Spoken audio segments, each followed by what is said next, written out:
The flight attendant leaned in close to an 8-year-old boy and hissed, "You don't ask about food again, kid, or I'll deal with you." That was the moment everything changed. On a quiet transcontinental flight, high above the clouds, a child's small, simple request, to be fed, turned into a confrontation that would shake an airline, expose a hidden cruelty, and ignite a firestorm of justice. The boy's name was Malik. He was 8 years old, bright-eyed, curious, and polite in a way that made his mother proud. Malik wasn't spoiled, or loud, or demanding, just a child who loved to look out airplane windows, ask questions about the clouds, and dream about where life might take him. And sitting next to him was his mother, Dana, a woman who carried herself with quiet strength. Her career demanded calm under pressure. She was a CEO of a rising tech company, but to her son, she was simply mom. She was the one who made him feel safe in a world that too often reminded them both that safety could be fragile. That day, as the flight attendants moved through the cabin, distributing trays of warm meals to passengers, Malik waited patiently, his small hands folded on the tray table,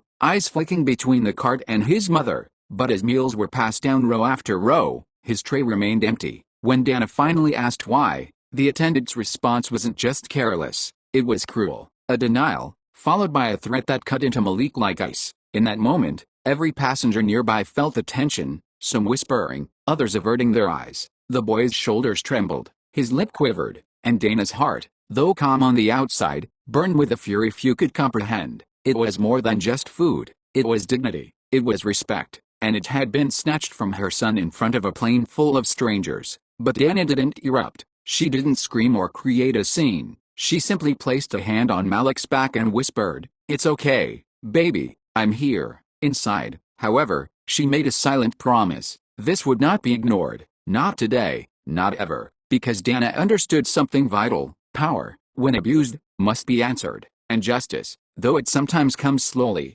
must still come. This story is not just about a boy denied a meal. It is about accountability. It is about what happens when someone in power misuses it against the vulnerable, and what happens when another person chooses to fight back, not with rage, but with strategy, resilience, and unshakable courage. I work so hard to bring you this powerful story, and your support means the world to me. Please subscribe if you believe stories like this deserve to be told. The hum of the airplane engines filled the cabin, steady and low. Passengers shifted in their seats, watching movies, dozing, or scrolling through phones. But in row 17, there was a silence that felt heavy. Malik's meal tray sat bare. Dana leaned toward the aisle, her eyes fixed on the service cart. She had seen it, neatly stacked trays of pasta, chicken, and salad, all portioned and ready. The flight was not oversold. Supplies had not run out. There was no reason her son should be skipped. When she had first asked, "Excuse me, my son hasn't received his meal yet,"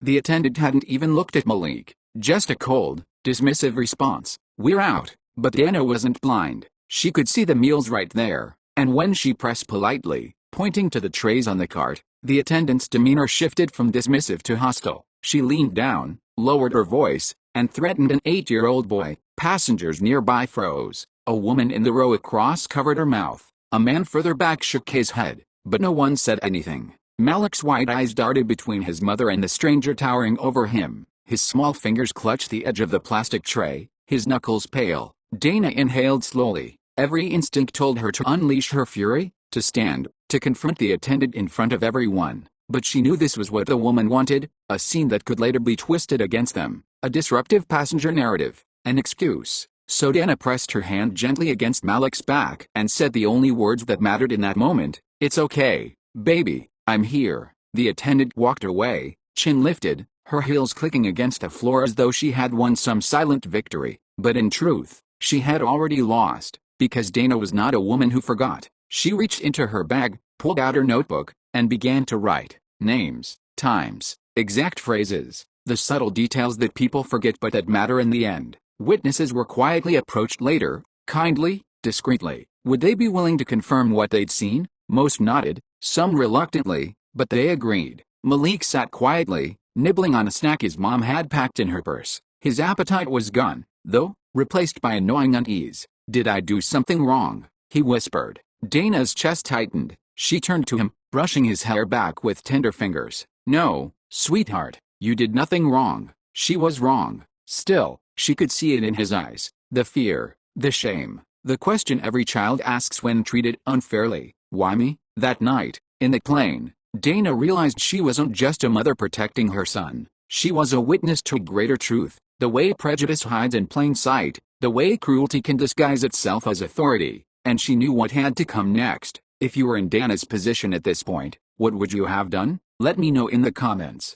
Dana's quiet resolve, the emotional toll on Malik, Dana's past experiences with injustice, and the uneasy silence of the other passengers. More small slights or tense interactions would occur on the flight, each showing how power imbalance weighs on the vulnerable. Malik's innocence contrasted against Dana's controlled fury. This act builds tension by showing Dana's thought process: waiting, recording, preparing. Passengers whisper support but remain afraid. Dana recalls past struggles of being underestimated as a black woman CEO, fueling her resolve not to let this pass. Emotional climax here is Malik quietly asking his mother if the attendant really meant it and whether he wasn't allowed to ask for food. The act ends with emotional heaviness. Audience deeply invested in Dana's inner battle. Do you think justice will ever come in this situation, or will power win again? Comment below. I want to know what you think. Dana collecting names, filing a report, airline brushing it off initially. Then her identity surfaces, not because she flaunts it, but because she refuses to be ignored. Executives realize the woman filing the complaint is not just another passenger, but the CEO of a fast-rising company with significant influence. The narrative shifts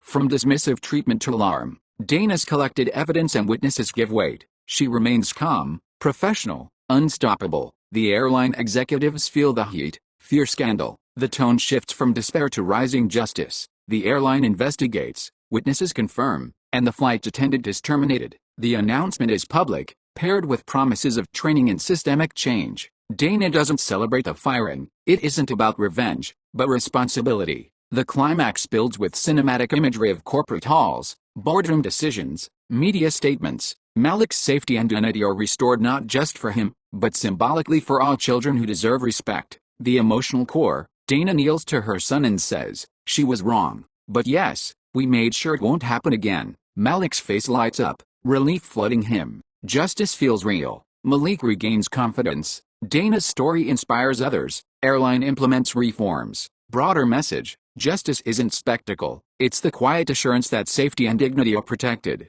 Dana doesn't revel in victory but sees it as necessary accountability. The final moral takeaway: true justice is not about punishment but about change, about making sure the vulnerable are never ignored. The story closes with hope and strength, leaving viewers inspired. Thank you for staying with me through this story. Your comments, likes, and subscriptions keep this channel alive, and they tell me these stories matter. Please subscribe so we can keep shining a light on justice together.